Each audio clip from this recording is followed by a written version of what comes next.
Hey everybody, John from /bash coming at you with another Choosing Beggar Reddit video. In our first story, when given a free kitchen, a choosing beggar demands that the original poster store it for her, for free, and then pay for the builder to fit it in her house. Let's jump right in. I recently had my kitchen remodeled. I was doing a lot of structural work to increase its size and make a combined kitchen diner living space. The old kitchen cabinets were in good condition, but I decided to fit a whole new one as the particular design of my old one was no longer available and couldn't be matched. So I had multiple base units and wall units going spare, enough to fill a kitchen 4 by 4 meters. I asked around to see if anyone fancied them, and a friend of a friend asked if they could have them. Because of various issues, the kitchen refit was a bit delayed, so it was end of November, beginning of December, before the old units were removed. My builder was great, got them all out intact and undamaged. I phoned the friend of a friend to say they were available for collection and could she let me know when she'd be coming. Her response was, "It's too close to Christmas. I can't take them before Christmas because I don't have room, so you'll have to keep them till I'm ready." I said I didn't have space to keep them all because with the building works going on, the house was full of new units and big electrical stuff like dishwashers and fridge freezer.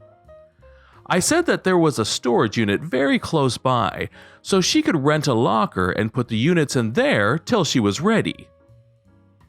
Not good enough. It was really difficult to get to my house. She lived 10 minutes drive away, and why couldn't I tell my builder to take the units to the storage place? After all, he had a van. My builder is a great bloke. He emptied his van of all his equipment and tools, and him and his builder's mate spent the morning ferrying the units to the storage place. The storage place had to be paid for up front. It was £30 per week or part week, so I paid for a month up front. By mid-January, she still hadn't got back to me about collecting them. The storage place needed 2 weeks' notice, so I had to pay for February as a whole month because she eventually arranged to collect them at the end of January, meaning I couldn't give them the proper 2 weeks' notice. She asked me for my builder's phone number, and I assumed it was because she was going to ask him to fit the kitchen for her. No, she phoned and told him he had to bring the units round to her house because he had been the person putting the units in there. And then she told me that she needed help to fit it, and I had to pay for that because it was my kitchen. My builder told her politely that wasn't how it worked, so she left him a horrible review online even though he hadn't done any work for her. And she never offered once to pay for the storage unit. I texted her telling her how much it had cost, and her response was, "Well, it's your responsibility as it's your kitchen, and besides, I told you to store it in your house. It was your idea to put it into storage." I told my friend what had happened. They were colleagues at work, so she wasn't a close friend, and my friend was really apologetic. She had no idea what this woman was like. My friend very kindly offered to pay for the storage, as she thought it was her fault for putting me in touch with this woman, but that's nonsense, so I didn't take it. I thought about using the small claims court to get her to pay up, but decided not to bother. I'd wasted enough time on her cheap arse. The next kitchen I refit will be going on the bonfire. I'd rather do that than have to deal with a choosing beggar again. In story 2, we see that no good deed goes unpunished when you agree to house sit for a choosing beggar. Not long ago, a very close family member was going away on a 3-day trip. They asked me if I could house sit, pet sit, their senior dog and cat since they didn't have anyone else who could do it, and this was a very important work trip they couldn't skip. First, they offered to pay me, and I said no need. Family, right? I can do most of my work from a remote location as long as I bring a few things with me. Still a pain in the butt for certain jobs, and Choosing Beggar knew that. This is important for context because, again, I'm going out of my way to help them, bringing my work and setup with me and doing it all for free out of the goodness of my heart. Lol. Choosing Beggar tells me to use the house like it was my own. Fridge and food in it included. I thank them but tell them I brought my own food. Special diet. But may grab something if I really need it. Keep in mind this house is in the middle of nowhere, and the closest store is too far away for me to just go grab 2 things if needed. I house sit and it all goes well. Pets are cute, loved on, walked, fed, and cleaned after. Fast forward to the day Choosing Beggar has to come back. Suddenly, they want to stay an extra day because some coworkers decided to enjoy an extra day at the location. This was unplanned, and at this point I had some work backed up that I could only finish in my own office. I wasn't happy. This working from Buttland in the mountains has put me behind on my to-do list, and Choosing Beggar is not even considering their fun time is making me lose money. But after some back and forth, we agree. Since Choosing Beggar will be back the next day after 6 a.m., I can just give dinner to the pets and go back to my own home so I can get caught up with work and hopefully not lose some rushed jobs I was getting hired to do. Cat and pup can be alone a few hours. Well, the next day, I get a not-so-pleasant email from Choosing Beggar. 1. They are disappointed I didn't clean a little around the house. I cleaned after myself. I left the house as I found it. I washed my sheets and towels, made the bed, and even cleaned the bathroom I used. I just didn't clean the mess that was there before me, dust all of Choosing Beggar's figurines, etc. Apparently, the dog destroyed one of the bed pillows from the time I left to the time Choosing Beggar got there, and do I know how expensive that pillow is?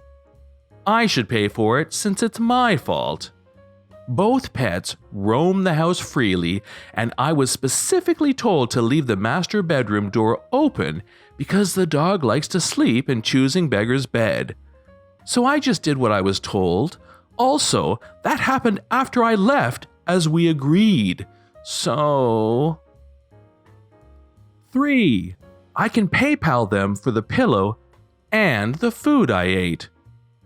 I literally drank some iced tea and used 2 tomatoes after they told me to use anything I needed. Not a single, but thank you for taking care of cat and pup for me, or any other kind of thank you. 4. Maybe next time I house sit for them, we should write down some rules. Oh, don't you worry, Choosing Beggar. There will not be a next time. Our final story today is an amazing tale that shows us how a Choosing Beggar can show up even 2 years after the fact. About 15 years ago, I was selling my old 2-door car and upgrading to a 4-door for family reasons. I had my old car for 10 years and loved it because it had got me through thick and thin with very little layout of cash for repairs, so this was a pretty undesirable position for me. My wife at the time was adamant that we had to get a bigger car though. Around this time, my brother, who lived around 20 miles away, had written his own car off and was looking for a cheap replacement for a year, so I decided to help him out by selling him my car for £100. It was worth 3 times that and was a very good runner, so there would be little outlay in repair costs due to the recent MOT pass. Everything went swimmingly for 9 months until my brother decided he had saved enough money to upgrade his car to a bigger one for his family. In a similar move, he sold the car to his friend who lived next door to him. This friend who was always sponging off my brother had only paid half the cash for the car. Again, one excuse after another would follow, leaving my brother bored of the runaround and just trying to keep his friendship sweet. Now it took a further 8 or so months to get to the choosing beggar part, so here it goes. One morning, out of the blue, I get a phone call off my brother.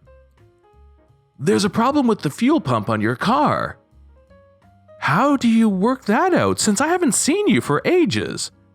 "No, I mean the car you sold me. Dave says it has stopped working and his mechanic friend says he needs a new one." "You mean a car I sold you almost 2 years ago is having issues and you want me to pay to repair it?" "Yes, well, no, but Dave is here waiting for you to come round and sort it out for him. You said it was a good runner and now it's not running, so he says it's your fault." "You're pulling my leg, right?" "No, Dave's listening in and is pretty serious about it. He's not very happy about it." "You've no flipping chance. Tell Dave that it's sold as seen to you. I have nothing to do with it now that you have sold it on. Geez, man, tell him I said he can flip off." "He's not very happy about your attitude and will change your mind the next time he sees you."